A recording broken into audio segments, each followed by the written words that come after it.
Welcome back. Cabinet భేటీలో SC వర్గీకరణ BC reservations కు సంబంధించి చట్టాలను రూపొందించాలని ప్రభుత్వం నిర్ణయించింది. ముఖ్యంగా 3 ముసాయిదాలకు సంబంధించి కూడా ఆమోదం తెలిపింది. ఒకటి ఎస్సీ వర్గీకరణకు సంబంధించి, రాజకీయాల్లో బీసీలకు 42% అంటే స్థానిక సంస్థల ఎన్నికలకు సంబంధించి 42% కావచ్చు, విద్యా ఉద్యోగ అవకాశాలకు సంబంధించి బీసీలకు 42%. వీటికి ఆమోదం తెలిపింది. వచ్చేటువంటి సమావేశాల్లో ఆమోదింపజేసి కేంద్రానికి విన్నవించేటువంటి అవకాశం ఉంటుంది. ఎప్పుడైతే సుప్రీం ఓకే చెప్తుందో ఖచ్చితంగా అమలు చేసి తీరుతాము అని చెప్పేసి అంటున్నారు. At the same time party పరంగా కూడా అమలు చేసేటువంటి ఉద్దేశమే మాది.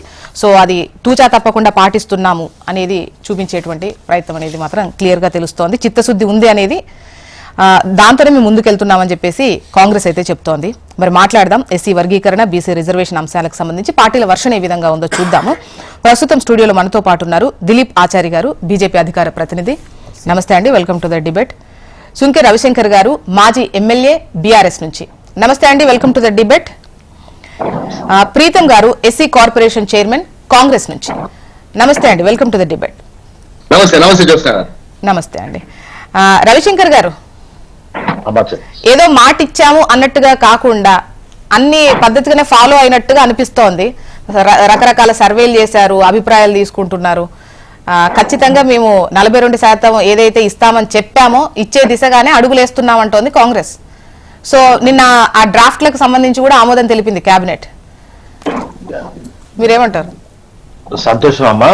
అయితే ఆగస్టు 1 నాడు సుప్రీంకోర్టులో తీర్పు వచ్చిన తర్వాత అదే రోజు అసెంబ్లీ సమావేశాలు జరుగుతున్న నేపథ్యంలో రాష్ట్ర ముఖ్యమంత్రి రేవంత్ రెడ్డి గారు వెంటనే అమలు చేస్తాము, ఆర్డినెన్స్ కూడా తీసుకొస్తాము, విద్య రాజకీయ అన్ని రంగాలలో కూడా ఇవన్నీ కూడా అమలు చేస్తామని చెప్పి వారు శాసనసభలో చెప్పారు. అంటే చాలా సంతోషం. మా మాదిగలందరూ కూడా ఇది ఒక 30 ఏళ్ళు సుదీర్ఘమైనటువంటి మందకృష్ణ గారు పోరాటం చేశారు, మాదిగలందరూ కూడా కోరుకున్నారు. అదేవిధంగా మా గత ప్రభుత్వము మరి శాసనసభలో తీర్మానం చేసి ఇదే నరేంద్ర మోడీ ప్రధానమంత్రి గారిని కలవడం, వారు ఫస్ట్ అపాయింట్మెంట్ ఇవ్వకపోవడం, తర్వాత 2 సార్లు శాసనసభలో తీర్మానం చేసి కూడా మా పార్టీ వైజ్ గా మేము వర్గీకరణకు మద్దతు ఇచ్చాము, వర్గీకరణకు రావాలని కొట్లాడాము. కానీ కేంద్రంలో ఉన్న ప్రభుత్వం, అప్పుడు నరేంద్ర మోడీ గారి ప్రభుత్వం ఒప్పుకోలేదు, జరగలేదు. సుప్రీంకోర్టు తీర్పు వల్ల వచ్చింది, చాలా సంతోషం. ఇలాంటి మరి కమిషన్లు కమిటీలు కాలయాపన పేరిట జరగడం చాలా దురదృష్టము. ఇప్పటికైనా వాళ్ళు కొంత తొందరపడి తొందరగా చేస్తారనేటువంటిది ఈ వర్గీకరణ, ఏబిసిడి వర్గీకరణ తొందరగా అయితే విద్య ఉద్యోగ రాజకీయ అన్ని రకాల అవకాశాలు వస్తాయనేది ఉంది. తర్వాత దీనిలో చిన్న చిన్న లోపాలు ఉన్నాయి. ఇప్పుడు 32 లక్షల మంది మరి మాదిగలు ఉంటే మరి మాలలు 15 లక్షల మంది ఉన్నారు. దీంట్లో కొన్ని లోపాలు సవరణ చేయాల్సినటువంటి అవసరం ఉంటుంది. 11% ఉన్నటువంటి వాళ్ళను 9%కే తీసుకొచ్చేటువంటి ప్రయత్నం ఈ కేబినెట్ లో కొంత జరిగిందనేది నేను వింటా ఉన్నా. అయితే దీంట్లో మాలల దాంట్లో వీళ్ళ నేతకారి వాళ్ళ 1,13,000 మంది ఉన్నటువంటి వీళ్ళని కలపడం, గ్రూప్ 3లో కలపడం కూడా అది జనాభా ఎక్కువ చూపించడానికి కొంత ఆస్కారం కనుక ఒక శాస్త్రీయంగా దీన్ని జరిగితే, శాస్త్రీయంగా ఒక పద్ధతి ప్రకారం కనుక జరిగితే ఏబిసిడి వర్గీకరణ కొట్లాట గారు 50 ఏళ్ల సుదీర్ఘమైనటువంటి పోరాటం. ఇది కేవలము ఈ 77 ఏళ్ల చరిత్రలో మాదిగలను ఓట్లు వేసే యంత్రాలుగా మాత్రమే చూసిండ్రు తప్ప ఏనాడు కూడా వాళ్లకు న్యాయం చేద్దామనేటువంటి ఏ ప్రభుత్వాలు కూడా చేయలేదు. గతంలో చంద్రబాబు నాయుడు ఉన్నప్పుడు 97లో రామచంద్రరాజు కమిషన్ వచ్చినప్పుడు ఒక 33,000 మందికి ఉద్యోగ అవకాశాలు కూడా వచ్చినాయి. అట్లా కాంగ్రెస్ ప్రభుత్వం వెంటనే ఇప్పుడు మన ఆర్డినెన్స్ తీసుకొస్తా అని చెప్పారు. హైడ్రాకేమో 24 గంటలలో ఆర్డినెన్స్ తీసుకొచ్చే అవకాశం ఉంటది.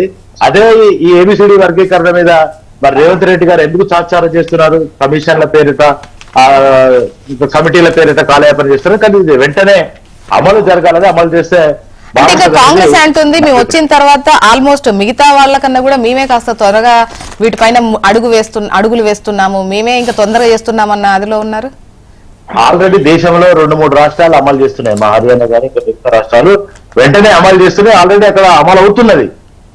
మరి ఇక్కడ రేవంత్ రెడ్డి సర్కార్ గారు ఎందుకు ఈ కాంగ్రెస్ ప్రభుత్వం ఇంకా కాలయాపన చేస్తున్నది అనేది మా వాదన. ఓకే ఓకే ప్రీతం గారు, కృష్ణ గారు గుడ్ మార్నింగ్. గుడ్ మార్నింగ్ అండి. విన్నారు రవిశంకర్ గారు అన్నది, బయట విమర్శలు కూడా వినే ఉంటారు. ఒకటి మాదిగ అండ్ వాళ్ళకు సంబంధించినటువంటి జనాభా లెక్కలు చూపించే విధానం కావచ్చు, అండ్ వాటిలో యాడ్ చేయాల్సినవి ఉన్నాయి, కొన్ని లోపాలు ఉన్నాయని చెప్పేసి అంటున్నారు. అండ్ మరో విషయం ఏంటంటే తాత్సారం చేయాలని కూడా చూస్తున్నారు. మేము చేయాల్సింది చేశాము, సెంట్రల్ ఒప్పుకోలేదో లేదంటే కోర్టు ఒప్పుకోలేదో అని చూపించేటువంటి ప్రయత్నాలు కూడా జరుగుతున్నాయి. ఇవన్నీ వినే ఉంటారు కదా. నేను అనేదంటే కృష్ణ గారు, ఫస్ట్ ఆఫ్ ఆల్ ఈ రోజు వర్గీకరణ సాధ్యమవుతుందని అంటే అనేది కాంగ్రెస్ పార్టీ వల్ల అవుతుంది. అది మా రవిశంకర్ అన్న కూడా ఒప్పుకోవాల్సిన అవసరం ఉంది. ఎందుకంటే 2007 రవిశంకర్ అన్న మనము సుప్రీంకోర్టు ఏదైతే తీర్పిచ్చిందో అందులో పదే ప్రస్తావించింది ఉషా మెహ్రా కమిషన్ రిపోర్టు మేరకు అనేది మనకు పదే ప్రస్తావించింది. ఉషా మెహ్రా కమిషన్ వేసింది కాంగ్రెస్ పార్టీ. జోష్ణ గారు పాయింట్ 1. ఇంకోటి వర్గీకరణ ఉద్యమము అందరు ఊత పదం ఏంటంటే 3 దశాబ్దాల ఉద్యమము మందకృష్ణ మాది గారి ఉద్యమం. నేను కూడా రెస్పెక్ట్ చేస్తా, ఐ ఆల్సో రెస్పెక్ట్, నేను కాదనట్లేదు. కానీ వర్గీకరణ అనేది 1965లోనే హర్యానా పంజాబ్ రాష్ట్రంలో ఆనాడు లాల్ బహదూర్ శాస్త్రి గారు ప్రధానమంత్రిగా ఉన్నప్పుడు కులాలలో అసమానతలు ఉన్నాయని చెప్పి లోకూర్ కమిషన్ ని ఏర్పాటు చేసి ఆ రిపోర్టు ప్రకారం 1968లో హర్యానా రాష్ట్రం పంజాబ్ రాష్ట్రంలో వర్గీకరణను అమలు చేసింది కాంగ్రెస్ పార్టీ. ఇది కూడా అంటే నేను 1965 నుంచి చెప్పుకుంటూ వస్తున్నా. కులాలలో అసమానతలు, రిజర్వేషన్లు, బాబాసాహెబ్ అంబేద్కర్ గారు పార్లమెంట్ లో ఓడిపోతే ఆనాడు రాజ్యసభ చేసి లా మినిస్టర్ చేసి అక్కడి నుంచి రిజర్వేషన్లు ప్రక్రియ నేను చెప్తున్నా కృష్ణ గారిని. అనేది కాంగ్రెస్ పార్టీనా లేకపోతే టిఆర్ఎస్ పార్టీనా బీజేపీనా అనట్లేదు. ప్రక్రియలో భాగంగా ఈ రోజు వర్గీకరణ అమలైందంటే కాంగ్రెస్ పార్టీ. ఎవరెవరైనా చెప్పుకొని ఎవరైనా బ్రాండ్ అంబాసిడర్ కానీ మా మాదిగలకు న్యాయం జరుగుతుందా లేదా అనేది ఇంపార్టెంట్. అంటే సింపుల్. ఇప్పుడు రవిశంకర్ అన్న కూడా స్టార్టింగ్ లో మాట్లాడుకుంటూ ఎక్కడ కూడా పార్టీలను దృష్టిలో పెట్టుకోకుండా రేవంత్ రెడ్డి సర్కార్ ఆగస్టు 1 రోజు రాగానే అసెంబ్లీలో తీర్మానం చేసిందని వారు కూడా ఒప్పుకున్నారు. ఎందుకంటే ఇది మాదిగలకు సంబంధించిన ఇష్యూ కాబట్టి. సెకండ్ పాయింట్ ఆర్డినెన్స్ హైదరాబాద్ ఇచ్చినారు, దీని మీద ఇమీడియట్ గా తెలియదంటే వాస్తవానికి కూడా వర్గీకరణ అమల్లో భాగంగా ఆనాడు చంద్రబాబు నాయుడు గారు కూడా అడుగులేస్తే వెంటనే సుప్రీంకోర్టుకి వేరు, మా సోదరులే సుప్రీంకోర్టు వేరు. అరే మా ముఖ్య ఎక్కడ తక్కువైతుందా అని చెప్పే ఉద్దేశం రేవంత్ రెడ్డి సర్కార్ ఈ రోజు అన్ని అడుగులు మాదిగల దిశగా భవిష్యత్తులో ఎవరు కూడా కోర్టుకు పోయినా కూడా ఎక్కడ కూడా దాని మీద కేసులు పడకుండా ఒక కమిషన్ ఏర్పాటు చేసి 33 జిల్లాలలో పర్యటనలు చేపించి ఈ రోజు దాన్ని తీసుకురానికి ప్రయత్నం చేస్తుంది. మంచి చేసినప్పుడు మంచి ఒప్పుకోవాల్సిందే. మా రవిశంకర్ అన్న కానివ్వండి, మా దిలీప్ అన్న కానివ్వండి, ఇంకెవరన్నా కానివ్వండి, మంచి చేసినప్పుడు మంచి ఒప్పుకోవాల్సిందే. ఇది మాత్రం వాస్తవానికి ఈ రోజు కాంగ్రెస్ పార్టీ తీసుకున్న నిర్ణయము అటు ఎస్సీలకు ఇటు బీసీలకు రాబోయే తరాలకు వరంగా మారేది మాత్రము ఇది అందరం ఒప్పుకోవాల్సిన విషయమే. దీంట్లో ఎక్కడ కూడా కాంగ్రెస్ పార్టీ చిత్తశుద్ధి అనేది ఎక్కడ కూడా శంకించాల్సిన అవసరం లేదు. ఎక్కడన్నా లోపాలున్నా కూడా మా నిన్న కేబినెట్ సమావేశాలలో ఇప్పుడు అసెంబ్లీ సమావేశాలు పెడుతున్నాం 12వ తారీఖు నుంచి.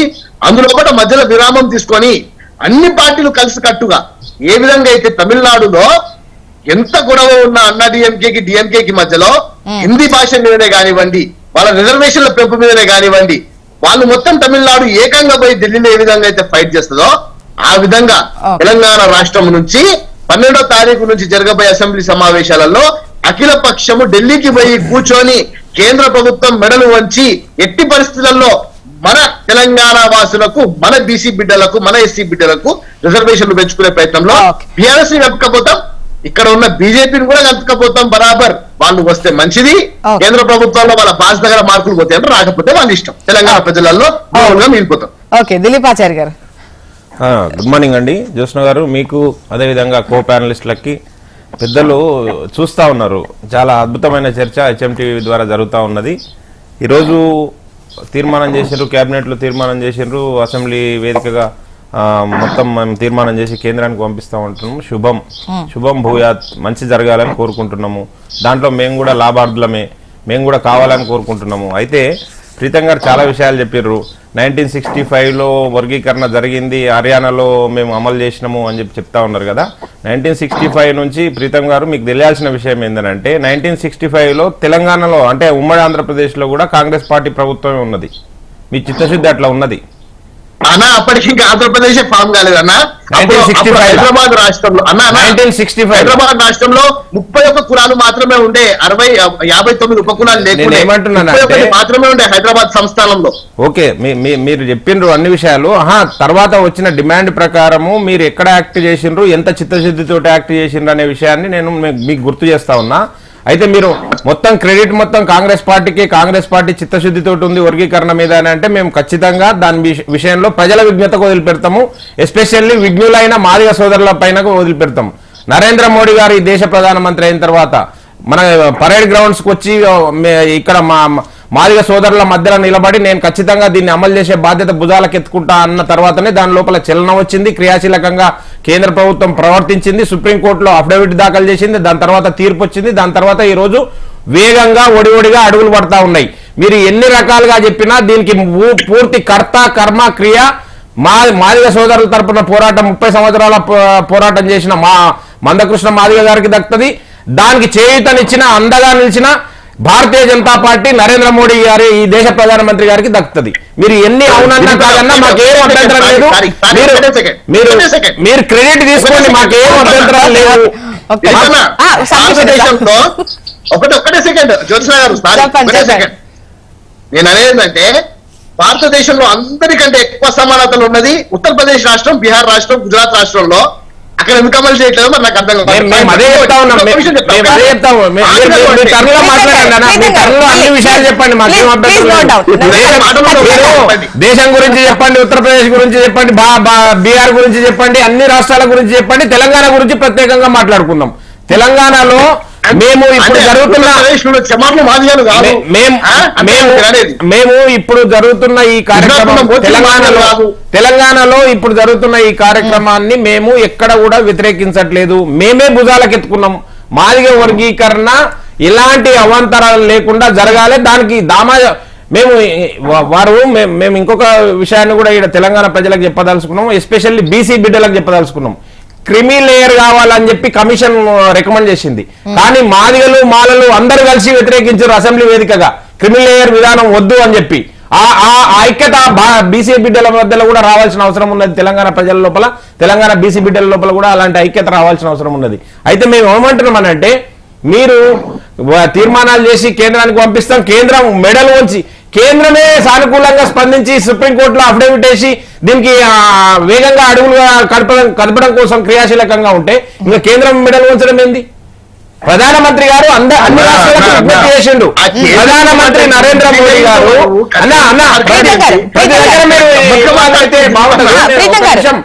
నరేంద్ర మోడీ గారు అన్ని రాష్ట్రాలకు విజ్ఞప్తి చేసిండు. Not only Telangana.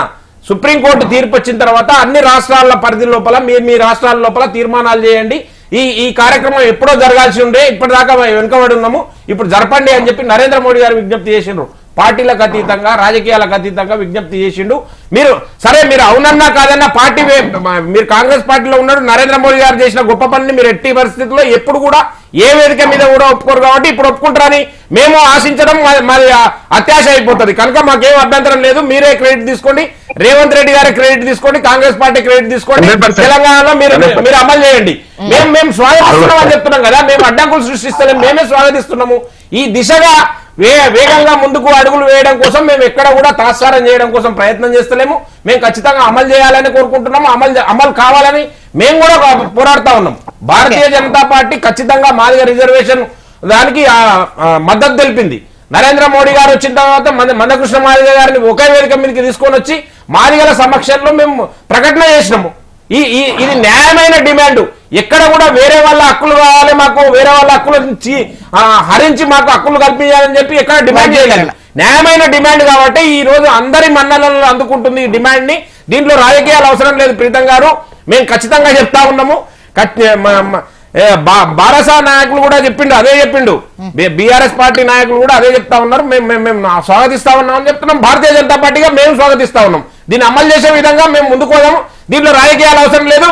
మీరు ప్రత్యేకించి ఢిల్లీకి వచ్చి మెడల్ వంచాల్సిన అవసరం లేదు. భారతీయ జనతా పార్టీవి మేము స్వాగతిస్తా ఉన్నాము. మేము బరాబర్ ఉంచుతారు. నేను అనేది మీరు ప్రీతం గారు, మీరు ఎస్సీ కమిషన్ తీసుకుంటాం. మీరు మెడల్ వంచాల్సింది ఎక్కడ అంటే తెలంగాణ రాష్ట్రంలో దళితులకి ఇచ్చిన నిధులను కూడా మృగపెట్టిన కాంగ్రెస్ ప్రభుత్వాన్ని మెడల్ వంచండి. దళితులకు ఏ విధంగా సహాయం చేస్తున్నారో ఇక్కడ మెడల్ వంచండి. దళిత బంధు ఏ విధంగా కొనసాగుతుందో మెడల్ వంచండి. మీరు మెడల్ వంచాల్సిన దగ్గర వంచకుండా మీరు ఆడనేమో రేవంత్ రెడ్డి గారు ఆహా ఓహో అని చెప్పుకుంటా మీరు ఇక్కడ మెడల్ వస్తామని చెప్పి ఎందుకు కాంట్రవర్సీ చేయడం కోసం ప్రయత్నం చేస్తా ఉన్నారు. కనుక ఇది కాదు మనకు కావాల్సింది.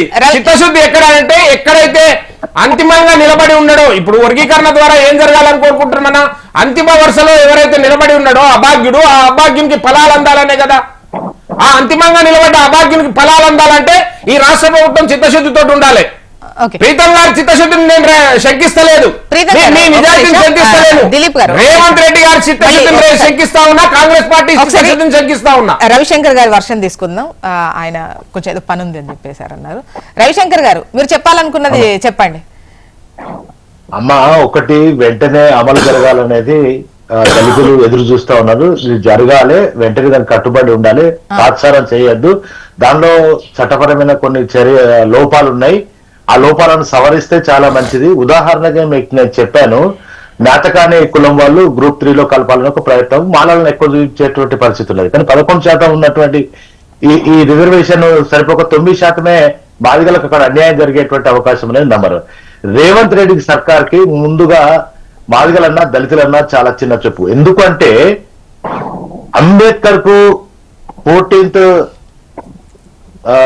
ఏప్రిల్ గాని 6 డిసెంబర్ గాని ఇప్పటి వరకు ఒక దండ ఇచ్చిన చరిత్ర రేవంత్ రెడ్డి సర్కార్ కాంగ్రెస్ ప్రభుత్వానికి లేదు. ఇప్పుడు దాని తాళాలు అక్కడ కనీసం ఊడ్చేటువంటి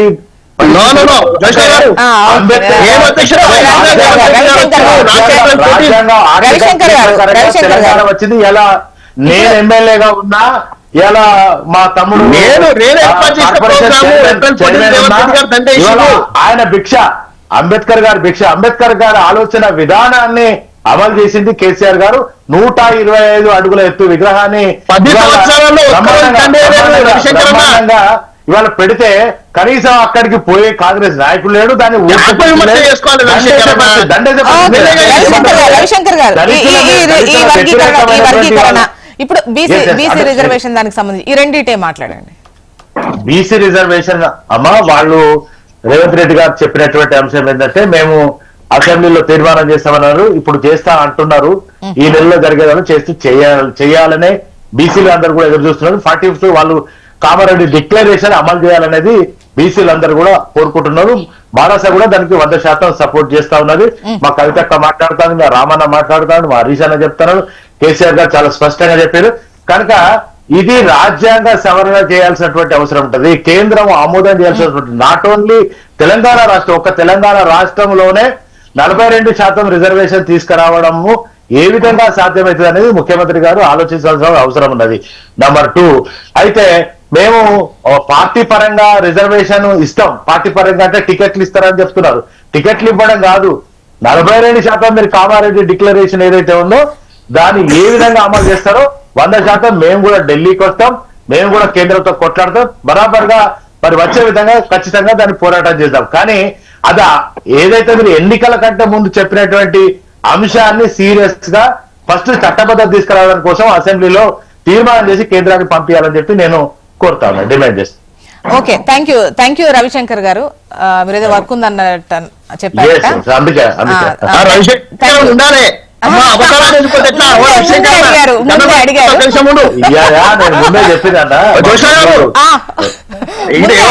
తప్పండి, పొద్దుగా మీరు మొత్తం హెచ్ఎంటీ ప్రేక్షకులను మోసం చేస్తున్నారు. పరిస్థితే లేదు. ఇవాళ నేనేమంటారు రవిశంకర్ అన్న, బంధు 12 లక్షలు ఇప్పి దళితులకు చేయవే. నేను అనేది ఏంటంటే వాళ్ళకి ఎట్లిస్తారో, ఇప్పుడు ఇందిరమ్మ ఇల్లు లేదా, రేపు మహిళా దినోత్సవం వస్తుంది, వాళ్ళకి ధన్యవాదాలు. మీరు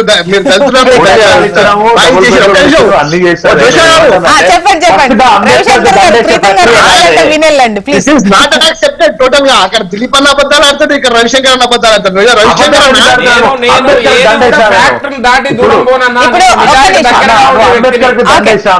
అంబేద్కర్ కి దండం అవమానం చేస్తున్నారు. నేను నిజాలే మాట్లాడతా, నేను ఏవి కూడా అబద్ధాలు మాట్లాడను. నేనే ఆర్గనైజ్ చేసిన జోష్నా గారు చూస్తున్నాం అంబేద్కర్ జయంతికి రేవంత్ రెడ్డి గారు దండేస్తున్నారు.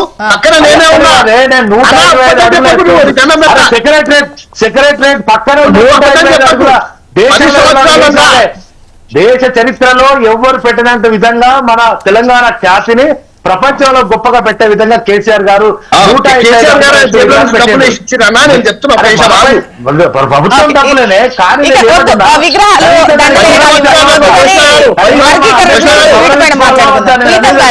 వర్గీకరణకు సంబంధించి అందరి సపోర్ట్ ఉంది. మీరు అఖిలపక్షం వచ్చినా కూడా బీజేపీ నేతలు కూడా వీళ్ళు కూడా వెనక్కి తగ్గేది లేదు వాళ్ళు కూడా అంటున్నారు. కానీ వాట్ అబౌట్ బీసీ రిజర్వేషన్ వీటికి సంబంధించి ఒక పార్టీ లీడర్ నేను అదే టాపిక్ వస్తా. కానీ మా దేవుడు అంబేద్కర్ ని అడ్డం పెట్టుకొని మమ్మల్ని అనేసి వర్గీకరణ సబ్జెక్ట్ తీసి చెత్తబుట్టలు పడేస్తే తప్పు అనేది. 10 సంవత్సరాలలో కేసీఆర్ గారు ఒక్కసారి కూడా మా లిబర్టీ అంబేద్కర్ స్టాచ్యూకి వచ్చి దండేసింది లేదు. వచ్చిందని చూపెట్టుర్రి, ముందు గీపించుకొని నేను చేస్తాను. రాలేదమ్మా, రాలే అన్న, జయంతికి రాలే, వర్ధంతికి రాలేదు, అబద్ధం చెప్పొద్దు రవిశంకర్ అన్న.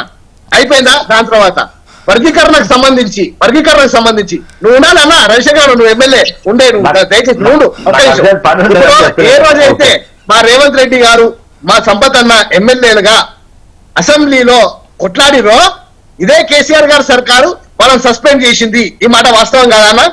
ఈ మాట వాస్తవం కాదా? మీరు నిజం చెప్పండి. రేవంత్ అన్నను సంపదను సస్పెండ్ చేసింది ఏది వర్గీకరణ అంశంలో 0 డిస్కషన్ పెట్టమంటే. ఈ రోజు మళ్ళీ మీరు మాట్లాడుతున్న వర్గీకరణ కేంద్ర ప్రభుత్వం నరేంద్ర మోడీ దగ్గర పోయి వర్గీకరణకు సపోర్ట్ చేయండి, వర్గీకరణ అమలు చేయండి అని అడిగింది ఎవరే? ఈ 10 ఏళ్లలో మేం కాదు.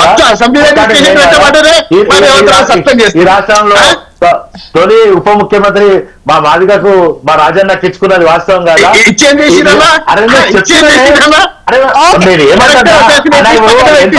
వర్గీకరణకు రండి ప్లీజ్. గతంలో మీరేం చేశారు? ఇప్పుడు మా రవిశంకర్ దగ్గరకు వస్తున్నా.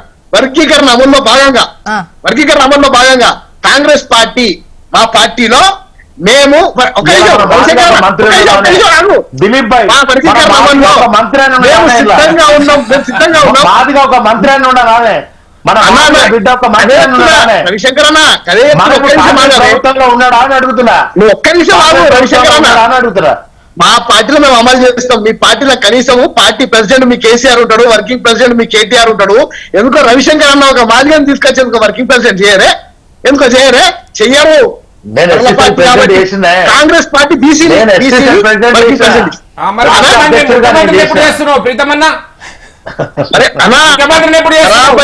అధికారంలో ఉన్నారు కదా. మీ దగ్గరికి వస్తున్నా.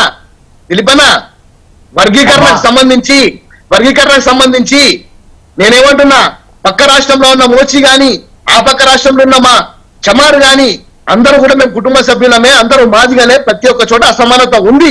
తెలంగాణ రాష్ట్రం మాత్రమే వర్గీకరణ, తెలంగాణ మాత్రమే నరేంద్ర మోదీ గారు. ఇది కాదన్నా, ఉత్తరప్రదేశ్ లో అందరికంటే ఎక్కువ అత్యాచారాలు national crime record bureau NCRB ప్రకారం మా దళితుల మీద అందరికంటే ఎక్కువ దాడులు జరుగుతున్నాయి. అక్కడ గత 15 సంవత్సరాల నుంచి మీరే ఉన్నారు కదా.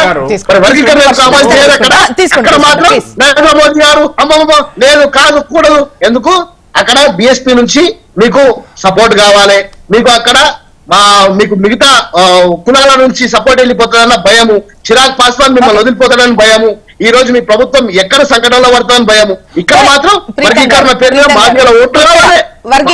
వర్గీకరణ అంశానికి సంబంధించి మీరు ఏదైతే డ్రాఫ్ట్ కు సైన్ చేశారో రేపటి రోజున రాగానే వెంటనే అమలు తూచా తప్పకుండా పాటిస్తామంటున్నారు. ఇది ఓకే, క్లియర్. అన్ని పార్టీలు కూడా ఉంటున్నాయి. అయితే ఇప్పుడు ఈవెన్ నిన్న బీసీ రిజర్వేషన్ కు సంబంధించి కూడా ఆమోదం తెలిపారు డ్రాఫ్ట్ కి. సో బీసీ రిజర్వేషన్ ఎంతవరకు వర్కౌట్ అయ్యే ఛాన్సెస్ ఉంటాయి? అసలు కుదురుతుందా? ఎక్సైడ్ అయిపోదా? ఇప్పుడు ఈవెన్ బీఆర్ఎస్ వాళ్ళు వస్తా అంటున్నారు, స్థానికంగా బీజేపీ నేతలు కూడా అంటున్నారు. కానీ ఇది వర్కౌట్ అయ్యే ఛాన్స్ ఉందా? జోష్నా గారు, ప్రీతం గారు, తమిళనాడులో వర్కౌట్ కాగలేంది, తెలంగాణలో వర్కౌట్ సిచ్యువేషన్స్ అవి ఆ లెక్కలు వేరు కదండి. ఇప్పుడు అదే సిచ్యువేషన్ తీసుకురావాలి. మేము కన్ను ఓడుచుకొని తెలంగాణ ఇచ్చుకోలేదు. తెలంగాణ ప్రజల గురించి అని నీళ్లు నిధులు నియామకాలు మాకు వస్తాయని చెప్పి అక్కడ ఆంధ్రాలో మొత్తం పార్టీ తుడుచుకపోతాను ఇయ్యలేదా? అట్లనే కేంద్ర ప్రభుత్వము నరేంద్ర మోదీ గారు వారి కులాన్ని బీసీలో కలుపుకొని ఈ రోజు బీసీ ప్రధానమంత్రిగా చెలాయించుకుంటూ బీసీలకు రిజర్వేషన్ ప్రీతం గారు ఒకటి లైన్ మారుతుందేమో, ఆయన కలుపుకోలేదేమో. ఇప్పుడు కాదండి, నేను ఎన్నిసార్లు చెప్పినా మాట్లాడినామని అన్ని పచ్చి అబద్ధాలు మాట్లాడతాడు ప్రీతం గారు. మమ్మల్ని మా మీద నెట్టి ఆయన అబద్ధాలు మాట్లాడతాడు. ఏం చేయాలి హయాంలోనే బీసీగా మారి ఏమంటున్నారంటే అప్పటి వరకు ఆయన కార్పొరేట్ ఏం కాదు. ఒక విషయం జ్యోత్స్న గారు, ముఖ్యమంత్రి అయ్యేటప్పుడు రిజర్వేషన్ల గురించి మాట్లాడే విషయం నేను చాలా కేటగారికల్కి వస్తున్నా. ప్రీతం గారు, మీరు విద్యావంతులు మేధావులు రవిశంకర్ అన్న కూడా చూస్తా ఉన్నారు. 2014లో మన్మోహన్ సింగ్ గారు ప్రధానమంత్రిగా రాజీనామా చేసే సందర్భానికి కేంద్ర కేబినెట్ లో బీసీ మంత్రుల సంఖ్య చెప్పండి అన్న. ఒక్కరు. వీరప్ప మొయిలి గారు ఒక్కరు. ఇప్పుడు 27 మంది. ఇప్పుడు 27 మంది. గూగుల్ చేసుకోండి అన్న. అంతలోపు ఒకసారి గూగుల్ చేసుకొని చెప్పండి. 27 మంది బీసీ మంత్రులు ఉన్నారు. మీరు చిత్తశుద్ధి గురించి మీరు మాట్లాడండి. మీరు వినండి అన్న. జోష్ణ గారు, బీసీ రిజర్వేషన్ అనేది అది అయితే అని అంటున్నారు కదా. 28 మంది మంత్రులు ఉండంగా, ప్రధానమంత్రి బీసీ ఉండంగా ఎందుకు కాదు అని అంటున్నాను. కాదు అని అంటే నేను ఒక విషయం చెప్తా. జోష్ణ గారు, రాజశేఖర రెడ్డి గారు 2004 నుంచి ముఖ్యమంత్రిగా ఉన్నాడు ఉమ్మడి ఆంధ్రప్రదేశ్ కి. 5% ముస్లిం రిజర్వేషన్లు ఇస్తా అని చెప్పిండు. 5%.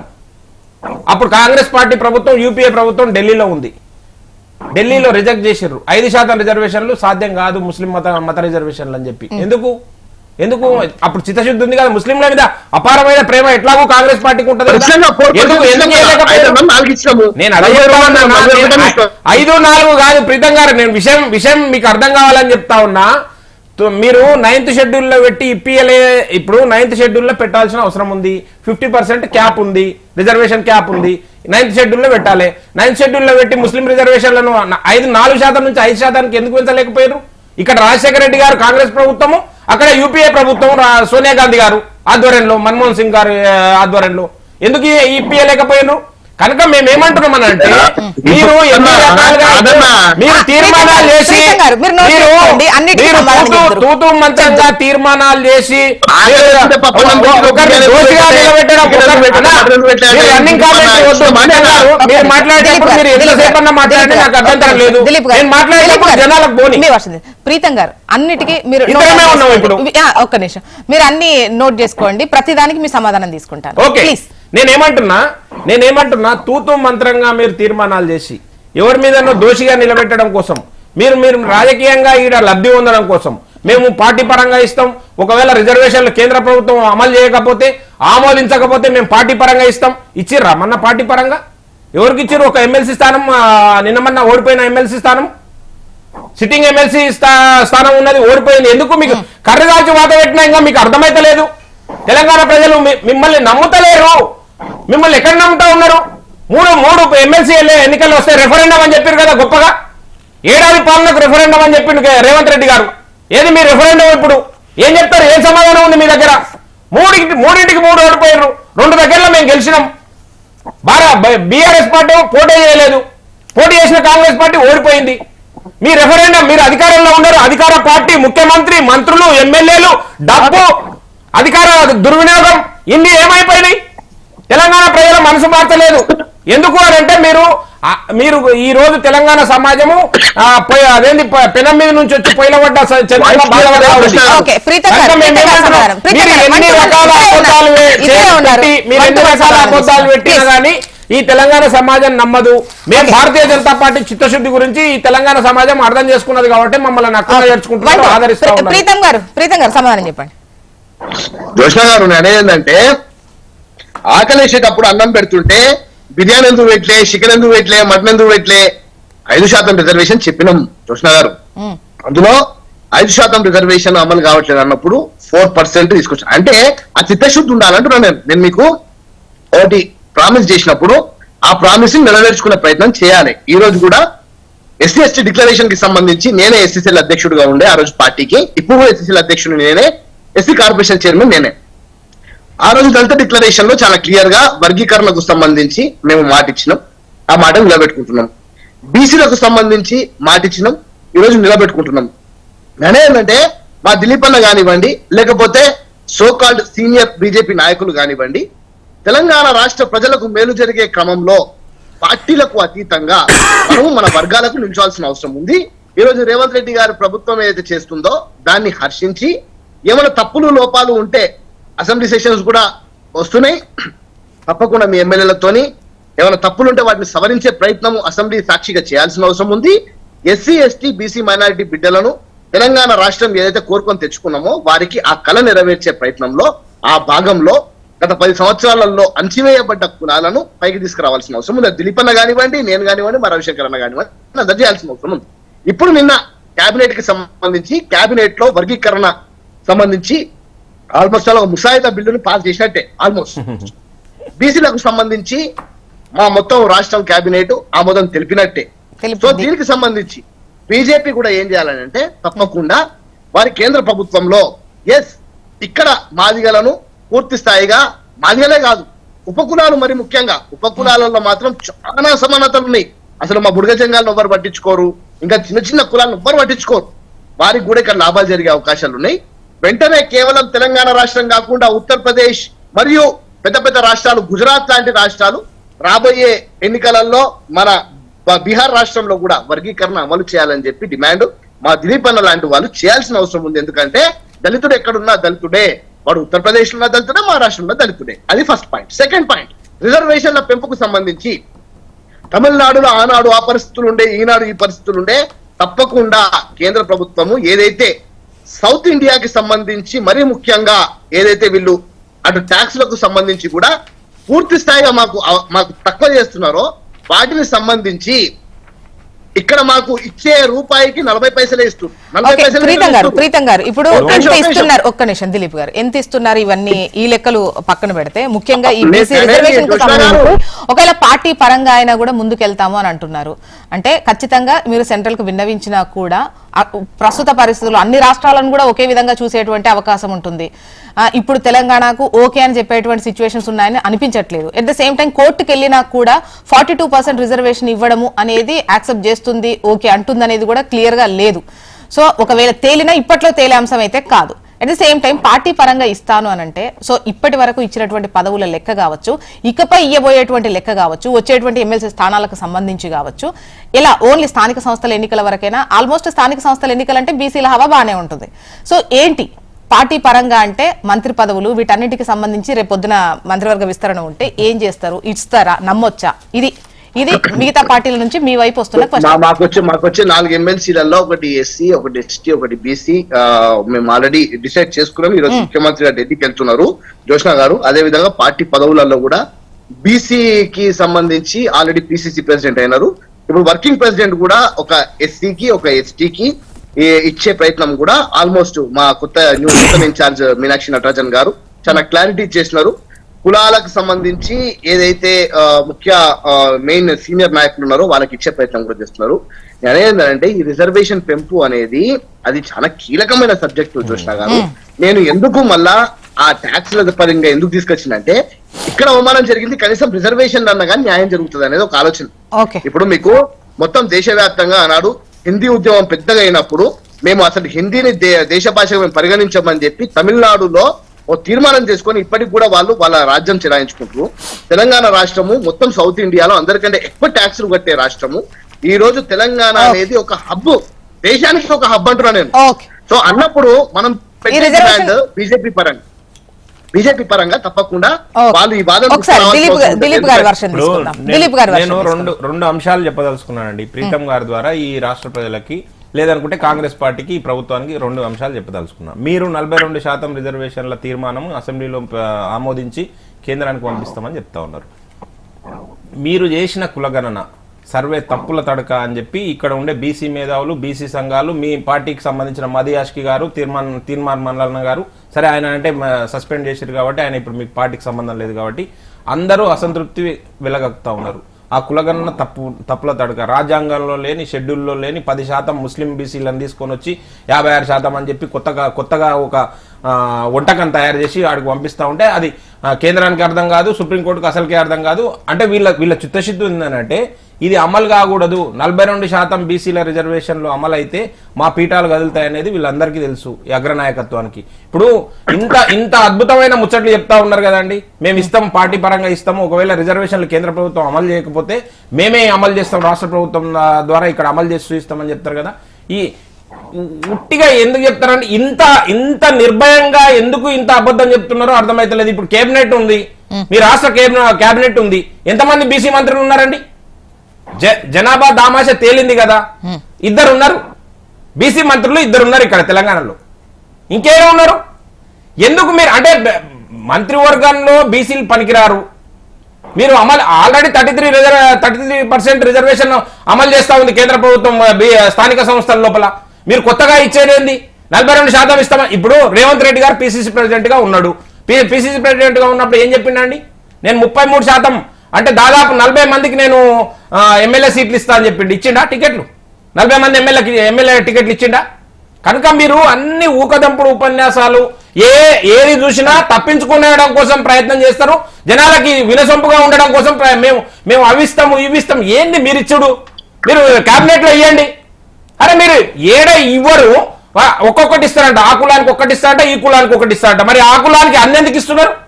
ఈ కులానికి ఏమో ఏరేరి ఒక్కొక్కటి ఇస్తారంట, ఆ కులానికి ఏమో అన్ని ఇస్తారంట. ఇది మీ చిత్తశుద్ధి. కనుక మేము ఏమంటున్నాము, ఇంకొక విషయం అండి, మీరు తమిళనాడు గురించి చెప్తున్నారు, రాష్ట్రాల గురించి చెప్తా ఉన్నారు కదా. భారతీయ జనతా పార్టీ ఏం చెప్తా ఉందంటే, మేము సబ్కా సాత్ సబ్కా వికాస్ సబ్కా విశ్వాస్, మేము మా సిద్ధాంతం ఇదే, మా నినాదం ఇదే. మీరు చెప్తా ఉన్న నినాదము ఏదే, జిత్నా ఆబాది ఉత్నా హక్కుదార్ అని అంటున్నారు కదా. ఎంతమంది ఉంటే అన్ని హక్కులు వాళ్ళకే రావాలని అంటున్నారు కదా. మీరు అమలు చేయండి, మీరు అధికారంలో ఉన్నారు కదా తెలంగాణలో, అది అమలు చేస్తే రోల్ మోడల్ అవుతుంది కదా. ఉత్తిగా కాగితాల మీద ఎందుకు చూపిస్తా ఉన్నారు? అమలు చేసి చూపించండి. కేబినెట్ లో 6 మందికో 7 మందికో ఇవ్వండి, 8 మందికి ఇవ్వాలి, ఒక తక్కువ ఇవ్వండి, ఒప్పుకుంటాము. గది చేయకుండా మీరు రాహుల్ గాంధీ గారు ఇట్లా చేసిండు దిలీప్ గారు ఒక్క నిమిషం. ప్రీతం గారు, అయితే నేను ఏమంటున్నా, మన జోష్న గారు సింపుల్, ఇట్లా పెద్ద విషయం ఏం లేదు. మేము చేసిన కులగణన అనే దాని మీద అనుమానాలు ఉంటే కేంద్ర ప్రభుత్వం దగ్గర పూర్తి అధికారాలు ఉన్నాయి. వాళ్ళు ఎన్పిఆర్ కూడా చేయాలి. యాక్చువల్లీ ఇప్పుడు నేషనల్ పాపులేషన్ రిజిస్టర్ అని ప్రతి 10 సంవత్సరాలకు ఒకసారి చేయాలా, అది ఇంతవరకు చేయలే. Socio economic and caste senses కూడా చేసే అధికారాలు కేంద్రానికి ఉన్నాయి, పూర్తి స్థాయిగా ఉన్నాయి. అయితే సకుటుంబ సర్వే పేరు మీద గత ప్రభుత్వము సుమారు ఒక 200-300 కోట్ల రూపాయలు పుట్టిన గాలికి ఇట్లా వేసేసి కనీసం డేటా బయట పెట్టలే. జోష్న గారు డేటా కూడా బయట పెట్టలే. మాకు చిత్తశుద్ధి ఉండి మేము బయట పెట్టినాం. డేటా పెట్టేసరికి ఇందులో ఈ తప్పు ఉంది, అందులో ఆ తప్పు ఉంది అని చెప్పి ఈ రోజు మాట్లాడేటోళ్ళు. మరి గత ప్రభుత్వంలో 300 కోట్ల రూపాయలు కేంద్ర ప్రభుత్వం ద్వారా వచ్చిన 300 కోట్ల ఇప్పటి వరకు కూడా ఆ సర్వే ఏంటి, ఎక్కడుంది, లెక్కెందుకు ఇవ్వలేదని పదే అంటూనే ఉన్నది. ఆ తర్వాత మళ్ళీ మీరు సర్వే చేశారు కదా, ఈ సర్వే గురించి, ఈ సర్వే అనేది కరెక్ట్ గా లేదు అనేది కదా. చిన్న అంశం ప్రీతం గారు, ఇప్పుడు మన రాష్ట్ర ప్రభుత్వం ప్రతిష్టాత్మకంగా చేసిన ఈ కుల సర్వేను మీరు అంగీకరిస్తున్నారా? 100% అంగీకరిస్తున్నారు. ఓకే, నాకు ఇంకొక చిన్న సమాధానం చెప్పండి. ఇప్పుడు ఎస్సీ వర్గీకరణకు సంబంధించి ఏ సర్వే ఆధారంగా మీరు ఎస్సీ వర్గీకరణ చేసిండ్రు? 2011 జనాభా లెక్కల ప్రకారం. మీకు అంత చిత్తశుద్ధి ఉంటే ఇప్పుడు మీరు చేసిన సర్వే లెక్కల ప్రకారం చేయాలి కదా కులగణన. ఎందుకు చేయలేకపోయినరు? 2011 జనాభా లెక్కల ప్రకారం ఏమో ఎస్సీ వర్గీకరణ అంశాన్ని తీసుకుంటారు. ఇప్పుడేమో అరే మీ ప్రభుత్వం చేసింది, మీ ప్రభుత్వం ఎందుకు చేయలేకపోతున్నారు? మీరు ఇంత ఎడ్యుకేటెడ్ ఉండి మీరు ఇంత మంచి డిబేట్ చేసేటోళ్ళు కనీసము కేంద్ర ప్రభుత్వం ఆధారిత వాటి దాన్ని బట్టి మాత్రమే ఏవి కానీ రిజర్వేషన్లు కానీ చేయబడతాయి. 2011 సోషియో ఎకనామిక్ క్యాస్ట్ సెన్సెస్ కానివ్వండి, దానికంటే ముందు ఉన్న జనాభా లెక్కలే కానివ్వండి, వాటిని పరిగణలోకి తీసుకుంటారు. ఏదున్నా కేంద్ర ప్రభుత్వం ద్వారా చేయాలన్నా, రిజర్వేషన్ ఏం పెంచాలన్నా దిలీప్ అన్న రాష్ట్ర ప్రభుత్వం గురించి కాదు, వర్గీకరణ గురించి మాట్లాడుతా ఉన్నా. ఇప్పుడు మీరు వర్గీకరణలో మాదిగలకు అన్యాయం జరుగుతా ఉంది, 11% రావాల్సింది 9% వస్తా ఉందని చెప్తా ఉన్నారు కదా. ఏదైతే డిమాండ్ ఉందో ఆ డిమాండ్ మీరు దాని ప్రాతిపదికగా తీసుకోవాలి కదా. మీరు రిజర్వేషన్లు ఇవ్వడం కోసం కాదు. నేను రిజర్వేషన్లు ఎస్సీ రిజర్వేషన్లు 17%, 18% అది వచ్చేది వస్తుంది. మిమ్మల్ని రిజర్వేషన్ పెంచండి తగ్గండి అంటారు కదా. వర్గీకరణ ప్రకారము మీకు వచ్చిన లెక్కలు సైంటిఫిక్ గా వచ్చినాయి కదా. ఇప్పుడు దాంట్లో 11% 9% అనే ఒక కాంట్రడిక్షన్ ఉంది కదా. 11% కావాలని చెప్పి దాని మీద ఎట్లీస్ట్ ప్రీతం గారు ఒక మాదిగ బిడ్డగా 11% కావాలని ఆ డిమాండ్ తో ఏకీభవిస్తున్నారా లేదా? ఎట్లీస్ట్ అది చెప్పండి. నేనేమంటున్నా దిలీప్ అన్న, మీరు ఇంత మా దళిత జాతి పట్ల ప్రేమ చూపించే వ్యక్తులుగా కేంద్ర ప్రభుత్వం వెంటనే socio economic and caste senses immediate గా పెట్టి ఆ రిపోర్ట్ తెలంగాణ రాష్ట్ర ప్రభుత్వం చేస్తుంది అంటున్నా నేను. ఓకే ఇగో ఇప్పుడు ఒకటి తెలంగాణ నుంచి రిక్వజిషన్ కావచ్చు, పార్టీ పరంగా కావచ్చు, క్లియర్ గా ఇవ్వాలన్న చిత్తశుద్ధి ఉన్నది. అయితే సెంట్రల్ గనక ఈ గణన చేస్తే ఒక క్లారిటీ వస్తుంది. అందులో కాస్ట్ గణన కూడా జరిగితే బాగుంటది, ఆ లెక్క క్లియర్ గా తేలుతుంది. దాన్ని బట్టి ఇవ్వచ్చు కదా అనేది వాళ్ళ క్వశ్చన్. జోష్నా గారు ఒక్క నిమిషం, మీరేమన్నా అడుగుదాం అనుకుంటున్నారా? అవును జోష్నా గారు అడగండి. నేను అనేది ఫస్ట్ ఆఫ్ ఆల్ ఏదైతే ఈ క్యాస్ట్ బేస్ కి సంబంధించి ఏదైతే ఉందో దేశవ్యాప్తంగా చేయడానికి బీజేపీ భయపడుతుంది. అందులో ఎటువంటి అనుమానం లేదు, ఎటువంటి అనుమానం లేదంటున్నా నేను. తెలంగాణ రాష్ట్రంలో అయినప్పుడు మీరు చేసే జనగణనలో కులగణన కూడా చేయాలి అని అడుగుతున్నారండి. మీరు కులగణన చేస్తే జనగణనతో పాటు కులగణన కులానికి సంబంధించిన కాలం కూడా పెట్టి ఆ లెక్క కూడా తేలిస్తే ఎక్కడ ఎంతమంది ఉన్నారని ఈజీగా తెలుస్తుంది. మేము చేసింది తప్పైనా కూడా మీ లెక్క ప్రకారం ముందుకు పోదాం అంటున్నారు వాళ్ళు. నేను ప్రీతం గారు చాలా అద్భుతంగా మాట్లాడతాడు. ట్రాక్ తప్పియడం కోసం చాలా అద్భుతంగా ఆయన మొత్తం శక్తినంతా దార వస్తా ఉన్నాడు. మేము సర్వే చేయడం కోసము ఎట్టి పరిస్థితుల్లో ఒప్పుకోమంట. కాంగ్రెస్ పార్టీ ఎందుకు చేయలేదండి గడిచిన 6 దశాబ్దాల్లో? ఎవడు అడ్డం పడ్డాడు? ప్రీతం అన్న అడ్డం పడ్డాడా? దిలీప్ అన్న అడ్డం పడ్డాడా? ఎందుకు చేయలేకపోయారు? ఈ 10 సంవత్సరాల్లో ఎందుకు అంత ప్రేమ ఉట్టుకొస్తూ ఉంది? ఎందుకంటే మీకు అధికారం దూరమైంది కాబట్టి ఈ రోజు బీసీలు కనబడతా ఉన్నారు. అధికారం దూరమైంది కాబట్టి మీకు ఇవాళ బీసీలు గుర్తొస్తున్నారు. మీరు అధికారంలో ఉన్నప్పుడు 60 సంవత్సరాల్లో కులగణన గురించి మాట్లాడలేదు. ఒకటే లైన్ సబ్మిట్ చేస్తారు. ప్రీతం గారు చెప్పండి. నేనేమంటున్నా 6 దశాబ్దాలుగా అని చెప్పి మళ్ళీ వాళ్ళు ఎక్కడికో తీసుకుపోతే మీరేమో ఓన్లీ క్యాస్ట్ సెన్సెస్ ఆ క్యాబినెట్ దీనికే పరిమితం కావాలంటారు. 6 దశాబ్దాలుగా మేము ఏర్పాటు చేసిన ఎల్ఐసి ఎంటీఎన్ఎల్